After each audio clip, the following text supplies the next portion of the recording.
Ils sont nombreux à faire la file pour découvrir ce qui se cache derrière les murs du Berlaymont, siège de la Commission européenne. Moi j'étudie les politiques européennes, alors j'ai toujours voulu voir la Commission où se passe tant de politique, alors je suis très émue de finalement pouvoir voir.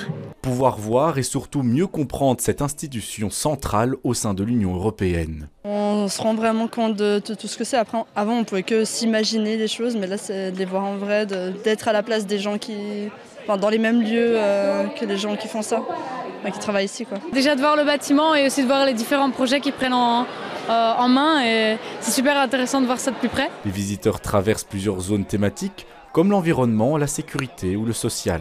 Au cours des années 90, notamment avec le traité de Maastricht, il y a eu l'idée de développer aussi des activités non seulement économiques, mais aussi en politique étrangère, en justice, sur les questions d'immigration. Et c'est à partir de là aussi que l'Europe est devenue à la fois plus politique, mais aussi plus démocratique. Une démocratie fragilisée par le contexte international et interne de l'Union. C'est vraiment quelque chose qu'il faut protéger, je pense, à l'heure d'aujourd'hui où tout change très vite. Il y a une certaine menace qui tend aux extrêmes, etc.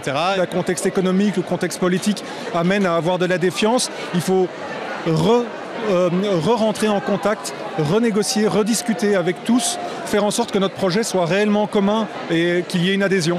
Dans le contexte actuel, l'organe exécutif de l'Union européenne a beaucoup de défis à relever.